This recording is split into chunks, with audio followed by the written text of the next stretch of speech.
Hi, I'm Andrew Trendle. You're watching Enemy. We're here at Reading 2019 with No Rome. Hello. How's it going, man? Hi. Pretty good, man. Eating an apple. Good Just apple? finished the show. Had some lunch. Sweet. Looking forward to going around, seeing some stuff. Are the apples good at Reading? Apples are pretty good at Reading, man. Not gonna lie. This is what I came here for. A lot of apples on the ride here. Yes. It has to be apples and bananas. That's how you get me to play Yeah. the show. Slow releasing carbohydrate bananas. There you go. Keep them on your rider. So is this your first Reading? First Reading ever. How was it? Hopefully not the last. Yeah. Pretty fun. Last 2 years ago, I think I was here. It's the first time I went to Reading, so it's kind of nuts to be now here, like up on stage playing for a crowd. So, But you were aware of definitely like an honor for me. were you aware of like the mad legacy of Reading? Excuse me. Were you aware of like the insane legacy Yes. that comes to Reading? A lot of the bands that I used to listen to, have played. I still listen to up to this day. I've played like this show, like years ago, or like just like 3 years ago. So now like I'm there, I'm like, whoa, this is super cool. Is it a head fuck when you're like, Hello, Reading! Yes, it's very much of a head fuck. I am looking forward to, at some point being able to play on the bigger stage. next year? Fingers crossed. You're watching Melvin next You year. never know. So I saw you when you supported 75 at the O2, and the crowd was like feral, man. Yes. I mean, what do you think it is about what you do that inspires that kind of reaction relationship with your fans? I think it's more of like kind of the expression of just being yourself on stage. Like when I just get on stage, I just go nuts. I just dance. Like I don't know if I can dance, but I don't care. It's kind of like being in my bedroom, but like in front of 15,000, 20,000 people. And I guess people kind of, relate to that in a way. They feel like, wow, this guy can just like make songs that I can listen to, I can relate to in terms of like how I feel or how I am as a person. And he's up on stage just kind of dancing his heart out. I think that's kind of like why people like it or resonate to it. As much as there is more to the meaning of what I do, I think that's why fans like really kind of love. And I guess especially kind of making a song with Matty Healy also worked to its benefit. Like, people kind of understood who I was and what kind of music and artistry I make. It's really cool. And do your tribe of fans have a name yet? Is it Romans, Romanians, anything lame I'm like gonna that? leave it up to them. Suggestions in the comments, Suggestions, guys. please tell me. But you can. I've read somewhere that they wanted to call themselves like Romanians, but I don't think that's decent. That's like for Rome. You guys can do better. Yes. And did that tour give you a taste for arenas? Did you have some Bon Jovi moments? Oh wow, yes. First time I ever played an arena was pretty nuts. So now I think I'm a bit alright with it. But playing an arena, not playing a show ever, like internationally, that was like my first. That's like my first go and play, ever since I got signed to Dirty Hit. So I really appreciate that. That's amazing. But it also fucked me up in a way like, oh my fucking god. Yeah. It's amazing. Then you go back to the small clubs, you're like, where's my pyro? No, but I guess like I kind of just acted as if it was still as intimate as it seems to be. As intimate as how I make my music is as well as how I perform it. Like I don't rehearse like dancing or properly. Like I kind of know like what moves I want to do when I'm on stage. But let's crack that. Look at them. Don't imagine them naked because that doesn't work. That's just gonna make you more nervous. Just imagine them. Just look at the people in front. Yeah. I think that's the best kind of thing to do. And Crying in the Prettiest Places was a beautiful EP, man. I mean, Thank you. how representative would you say that is of like where you're at now and what you're working on?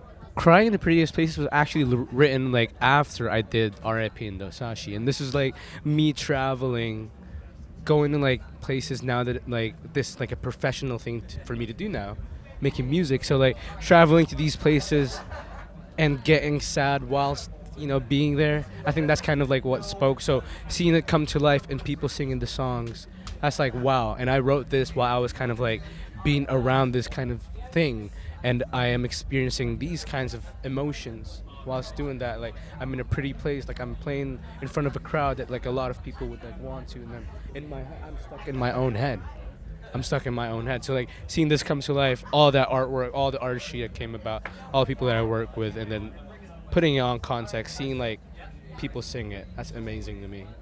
It's great. Sweet. So what are you working on at the moment? Right now, I'm working on a mixtape, and I'm not gonna say a lot about it because I'm still kind of working on it. First single's coming out in in a month. September, end of September, first single's coming out. But it's a project that I did with a lot of people, so it's like a collaboration kind of mixtape. I've not done it since that first song, Narcissist. So this is the next one in which I have actually worked with people that I have high respect with in their music, and like just kind of getting in the studio and making some songs that mean something to us.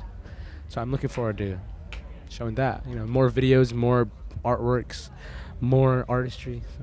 You can't give us any clues as to who these guys are. Check my Twitter page. Check my Instagram. No. Lav's gonna be on there. Deb Nevers, amazing artist. Dijon, just really great artists that I look up to. Some of these songs are still unfinished. That's why I don't want to say anything that might get me messed up in releasing it. So at the moment, that's what I can give. And lyrically, what's inspiring you at the moment? Lyrically, it always inspires me what happened the day before, the day after, the month before. So I feel like at the moment I've just been writing about all of my, I guess, romantic experiences, and a lot to do with finding myself in the midst of being in this kind of position, So it should be fun.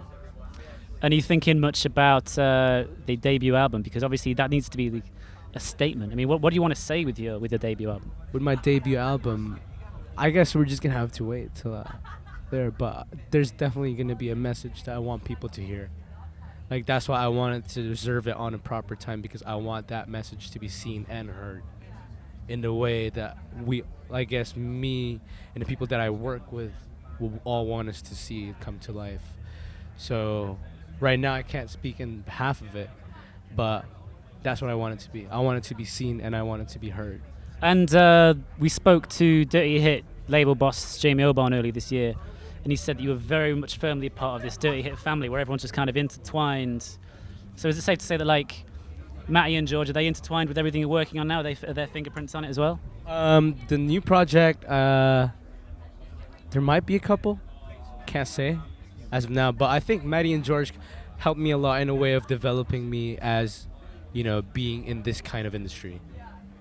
I came in, I didn't really know anybody was on the same level as them, and going on tour with them, Matty working with me and kind of overseeing my stuff, George co-producing the music that I made. That made me learn a lot into which these guys are so creative. I have high respects for their band and the art they make, and them kind of overseeing everything I did was amazing. So this one it's not gonna be entirely, but the three of us, not like the first two, but there's gonna be a couple of stuff that And have you been heavily informed in Notes on a Conditional Form as well? I'll get back to you on that one. Not up for me to say. Matty, I love you, man. I love you. Or is it like a Kanye thing where you day to day the whole record changes kind of thing? I mean, we made so much songs when we were kind of living together for a bit. So we made so much songs, but that's the thing with them. I don't know which ones they're gonna use. Matty makes a lot of music, and I don't know which ones he's gonna put on the album or whatnot. So, but who knows? Who knows? I'm excited to see what they've gotten up to. And I'm excited to kind of also show what I've been getting up to as well. So it's going to be a fun one. So other than the release coming next month, what else do you have? Has 2019 got in still? 2019, I'm going on tour, doing Asia, opening for the 1975. We're also going to do a UK tour in November. I can't speak about it yet. I think it's going to have to be settled first where the venues are, but it's a UK tour. I'm going to be with another artist, 2 artists. I think it's going to be just loads of fun with Dirty Hit. So it's going to be a kind of a Dirty Hit tour. So it should be lots of Dirty Hit, lots of pyro, lots of apples. Yes, lots of apples, a little bit of bananas, more Haribo's backstage, a little bit of kettle chips, a lot of gin and tonic. Yeah. Pre-mixed, or did you mix your own? I mix my own. Yeah. Yes, I love making my own gin and tonic. It's like after a whole day, it's okay, pour me one. Yeah. Can you do cocktail shaking as well? No, but my friend does. Yeah. He's over there. He makes good drinks. We'll see you there. Right, we'll see you in November for some cocktails and a fruit salad. Yes. Thanks very much, man. Thank you. Cheers.